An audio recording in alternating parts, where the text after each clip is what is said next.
Africa, the beautiful continent with its diversity of landscapes, wildlife, fauna and flora, and people groups from every culture and color. At the foot of this vast expanse is South Africa, a country with a beauty of its own and a population of people that are looking forward to a new horizon and a preferable future.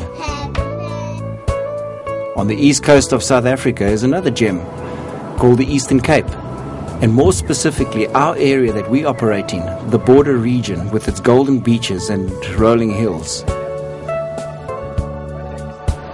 With a population in East London and the Greater Buffalo City metropolis of about 1.5 million people, like most of South Africa, there is a large difference between the wealthy minority and the poverty-stricken majority. The greatest issues are health, where the HIV and AIDS and the tuberculosis pandemic have spiraled out of control. 30% of our population is infected.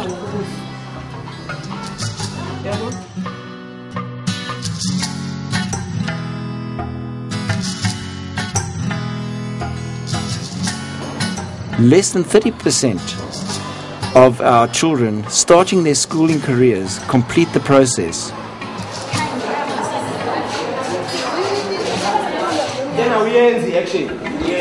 If when they action, they will leave from a time we answer.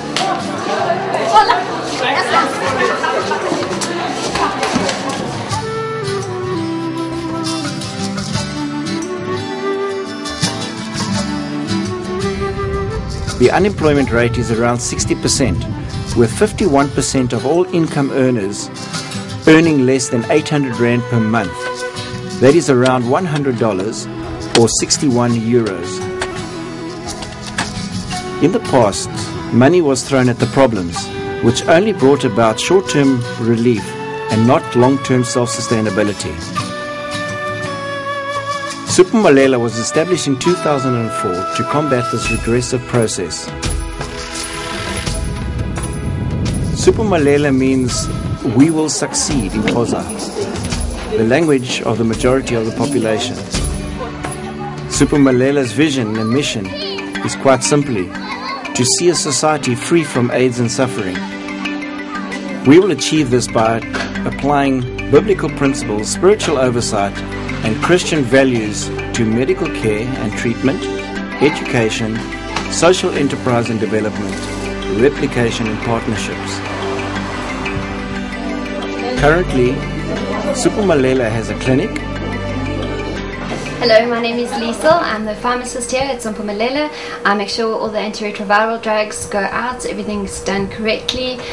We do also prescriptions from the doctors for patients that are sick, and we just make sure that they're getting the correct medicine and that we've got the correct amount of medicine.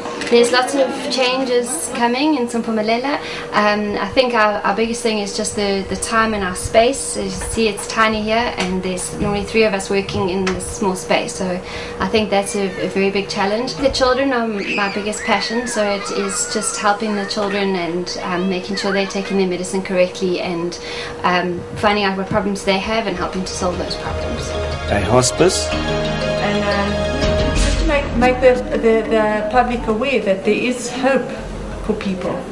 We started a home-based care, and we've been running for about 2 or 3 months, and that's also one of the future things for Dignity House, is that we as the home-based care will go out and visit the patients when they've been discharged to actually give them care at home and make sure that they adhere to their treatment. Voluntary counselling and testing. So our vision is to see a number of people of Greater East London knowing their status so that they can take control. If they know they are negative, they will be able to prevent infections. If they know they are positive, they will be able to prevent infecting other people, and also they will save their lives because they will be started on treatment when the need arises. Peer education in the previously disadvantaged schools. I've learnt a lot from them because there are some things that I didn't know, so now I know. And a daycare centre for AIDS infected and affected children. We found that a lot of the children from the clinic, the mothers or parents were attending the clinic and the children had nowhere to go. So they were just being left at home, or they were just here at the clinic with their parents, and we realized the need for a school for these children, and that's why we opened up the daycare centre. I realized that our children couldn't afford to go to the schools out of the township. So I prayed quite a bit, and I said to God, like, how do we let these children go? And so I really struggled with just giving them so much and then sort of letting them go at the end of their 5th year. Our plan is to add a new grade every single year for the forthcoming years. Yes, I think we're seeing progress. We're seeing things that have developed. The standards are very high. The South African curriculum is a minimum curriculum, and we've said we don't stop at the minimum. And for us, the key issue is to allow children to go as far as they are capable of going each year. So there's no limit on children. And that means pressure on us to be able to deliver to the highest level. For unemployment, we have a program called Work for All, which focuses on 5 areas. One is personal development. Secondly, skills development. Thirdly, employment. And then work referral and placements and entrepreneurship. Sophumelela's success is built by restoring hope, health and dignity through establishing strong and lasting partnerships. Together, we will succeed.